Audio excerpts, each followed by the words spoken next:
Ada orang yang milih pemimpin berdasarkan ibadahnya. Gue mau milih yang sholatnya gak pernah bolong. Gue mau memilih pemimpin yang sholatnya gak pernah bolong. Seakan-akan kalau sholatnya gak pernah bolong berarti orang baik. Emang iya? Orang rajin. Loh kok gak percaya? Emang kalau sholatnya gak pernah bolong otomatis baik? Enggak. Dicari pilot, syarat sholatnya gak pernah bolong. Panik gak lo? Panik. Berhenti naik Garuda Indonesia, tiap hari naik Lion Air lo. Para penumpang yang terhormat, kita sedang mengalami turbulensi akibat gangguan cuaca. Harap longgarkan sabuk pengaman dan rapatkan saf. Kita sholat safar berjamaah demi keselamatan perjalanan. Jadi saya ingatkan kepada sang pelawak, minta maaflah, sudah mohon ampunlah kepada Allah, bertobat, minta maaf kepada umat Islam, dan kepada refleks yang melayangkan juga kita minta segera untuk dihapus, sekurangnya bagian itu dihapus. Kalau tidak, saya akan gerakan FPI untuk membuat laporan resmi tentang penistaan agama. Kami akan kejar sebagaimana dulu kami kejar Ahok, saudara, sampai dijebloskan ke penjara, sampai akhirnya gugur untuk menjadi gubernur DKI. Kita kejar. Nah kalau sekelas Ahok saja yang dibela presiden, dibela Kapolri, dibela Panglima TNI, dibela oleh hampir semua partai, saudara, ketika itu dibela oleh konglomerat, kami lawan, dibela habis-habisan, kita kejar terus sampai akhirnya masuk penjara, saudara. Sampai akhirnya pemerintah sakit hati, marah, sehingga saya kejar-kejar untuk dikriminalisasi.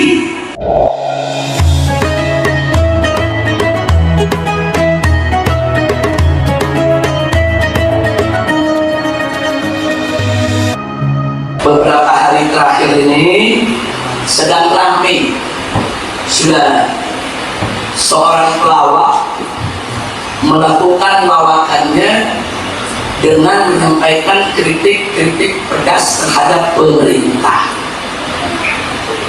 Soal kritik pedas terhadap pemerintah, saya dukung juga.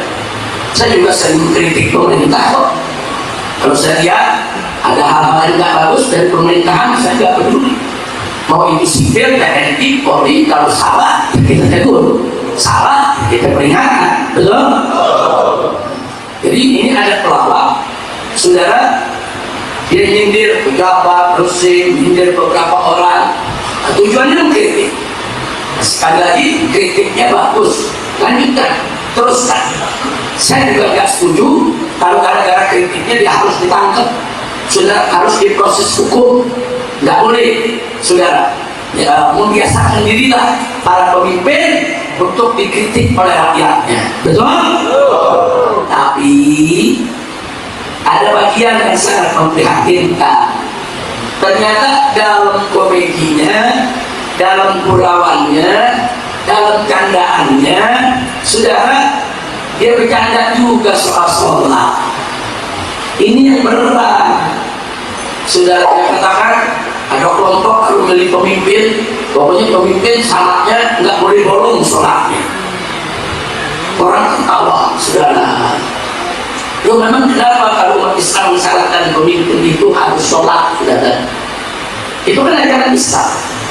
Nggak boleh kita pilih pemimpin yang nggak sholat, haram.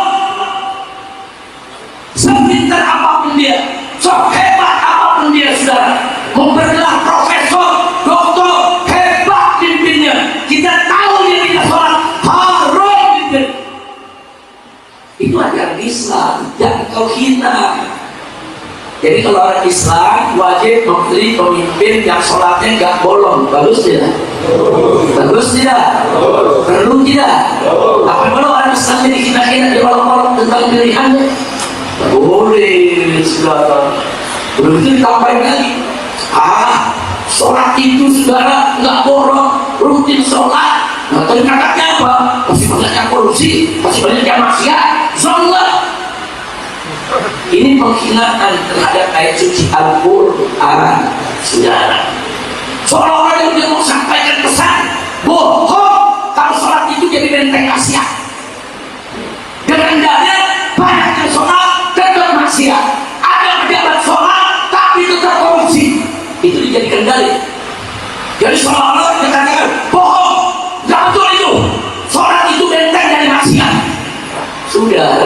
dulu. Yang mengatakan sholat benteng maksiat itu adalah Allah. Al-Quranul Karim. Allah yang menyatakan saudara, inna sholata tanha 'anil fahsya'i wal munkar. Saya bertanya, ini firman siapa? Firman siapa? Firman siapa? Berarti syiar bukan? Syiar Allah bukan? Syiar Allah bukan? Apa boleh dihina? Apa boleh dicanda-candain? Apa boleh diolok-olok? Boleh. Hati-hati saudara. Nah, soal protes dia. Kalau ada banyak orang sholat ada korupsi, sudah, Anda nggak usah berfatwa. Anda bukan ulama, Anda pelawak. Anda pelawak. Anda bukan ulama.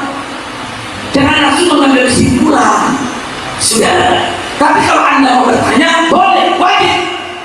Fas'al ahla dzikri in kuntum la ta'lamun. Tanyakan kepada ahli dzikir. Tanyakan kepada ulama kalau kau bingung, kalau kau tak tahu kenapa ada orang sholatnya rajin, tak korupsi, tanya kepada ulama. Jangan kau berlaku sebagai ulama. Kira-kira jelas ya? Oh, saya kalau urusan agama saya nggak peduli. Ada hina-hina agama, saudara, kita lawan. Saya nggak peduli. Walaupun di medsos saat ini banyak netizen bela dia. Ya saya paham, netizen rame-rame bela orang ini. Waktu dia dilaporkan ke polisi, netizen marah-marah. Sudah, kenapa sudah? Kenapa begini? Ini kan pembungkaman dan seterusnya. Sudah, betul. Niat netizen membela hak dia untuk mengkritik pemerintah, silakan. Tapi netizen, khususnya orang Islam, nggak boleh diam dari penghinaan yang dilakukan terhadap sholat. Kira-kira jelas ya? Kita cinta sama satu orang, kita bela, cintai. Tapi kalau dia hina agama, ingetin, lu nggak boleh dong hina agama. Nah ini kadang-kadang netizen buka juga saudara. Nanti namanya saya lihat dia bela. Nah begitu ada yang protes, kenapa tuh dia menghina sholat? Oh malah yang protes Islam, dijadi maki saudara. Maka itu saya ingatkan umat Islam dimanapun anda berada. Ini saya bicara begini, rekamannya sebentar aja saudara. Nah saya nggak peduli saudara. Mau netizen setuju sama saya, setuju, saya nggak peduli. Ini agama saya, ini agama kita semua. Ini syiar sholat itu saudara, salah satu rukun Islam. Nggak boleh dihina oleh siapa. Tapi kalau anda bertanya, Habib, Pak Kiai, Pak Ajengan, kenapa ya? Kok ada orang sholat tapi tetap maksiat? Kan kata Allah, sholat itu mencegah dari perbuatan keji dan munkar. Jawabnya sudah satu, yakini dan imanilah firman Allah. Kalau Allah sudah menyatakan inna sholata tanha 'anil fahsya'i wal munkar, sesungguhnya sholat itu mencegah dari perbuatan keji dan munkar, pasti benar dan mutlak benar, mustahil salah. Kenapa saya berani katakan pasti? Ini berfirman Allah yang mustahil berdusta, saudara. Kira-kira jelas ya? Imani dulu, saudara. Sekarang baru kita tanya, tapi kenapa? Kok ada orang yang sholatnya dia, maksiatnya tetap dia juga? Saudara, kalau Allah mengatakan aqimis sholat, dirikanlah sholat. Nah, Allah nggak mengatakan sholatlah kamu. Kalau dikatakan sholu, kadang-kadang kita berdiri menghadap kiblat, melakukan beberapa rakaat dan dianggap selesai sholatnya. Tapi dikatakan aqimis sholat, dirikanlah sholat, berarti bukan sholat yang asal-asalan, berarti bukan sholat yang sembarangan. Aqimis sholat, dirikanlah sholat, berarti apa? Sempurnakan syaratnya, sempurnakan rukunnya, ikhlaskan niatnya, perbagus cara melaksanakan. Itu namanya aqimis sholat, dirikanlah sholat. Jadi kalau Allah mengatakan aqimis sholat, dirikanlah sholat, inna sholat tanha 'anil fahsya'i wal munkar. Sesungguhnya sholat itu mencegah dari perbuatan keji dan munkar. Sholat yang bagaimana? Yang tadi, sholat yang diiqamahkan, sholat yang didirikan, lengkap syaratnya, sempurna rukunnya, khusyuk cara pelaksanaannya, saudara. Nah kalau itu yang dilakukan, saudara, dan di dalam pelaksanaannya sempurna, tidak melibatkan maksiat atau yang haram sedikit pun juga, itu namanya menjadikan sholat. Sholat yang seperti ini pasti jadi benteng dari perbuatan keji dan munkar. Nah lalu kalau ada sholat yang nggak mencegah dari perbuatan keji dan munkar, jangan nyalain Allah, jangan nyalain ayat Quran, jangan ngolok-ngolok itu ayat, itu ajaran, jangan. Kalau ada yang nggak beres, saudara, kalau ada orang sholat tapi tetap maksiat, berarti ada yang nggak beres dengan sholatnya, saudara. Ini orang cara ngerjainnya dan nggak beres. Jadi jangan nyalain ayat Qurannya, jangan nyalain sholatnya, jangan nyalain juga perintah sholatnya. Jangan salahkan diri sendiri kenapa nggak beres melaksanakan sholatnya. Contoh, saya sholat, tapi saya tetap maksiat. Kenapa ya? Oh, mungkin rukunnya tidak sempurna. Saya periksa rukunnya. Oh, salah satu rukun sholat itu niat. Wah, saya sholat dan selai Quran, seragam suruh tidak kenapa ini ya. Oh, pantas sholatnya tidak dimenteng, saudara. Salah satu rukun niat, baca suratul Fatihah, dan bacaannya harus benar. Maka hurufnya jangan salah, periksa. Oh iya, saya bacanya nggak betul makhrajnya, panjang pendeknya juga ngawur. Nah kamu hafal Fatihah dari mana? Ya saya nggak pernah baca Quran, cuma karena dengar tiap hari ada orang sholat, jadi saya hafalnya dari dengar, nggak pernah lihat tulisannya. Pantas saja pengucapannya ada yang salah, saudara. Kalau Fatihahnya tidak sempurna, saudara, sholatnya tidak akan jadi benteng dari perbuatan keji dan munkar. Nah kalau begitu perbaiki niatnya, perbaiki Fatihahnya. Lihat lagi, oh, tapi Fatihah saya udah bagus, niatnya udah bagus. Oh, salah satu rukun sholat, sujud dalam bentuk yang benar.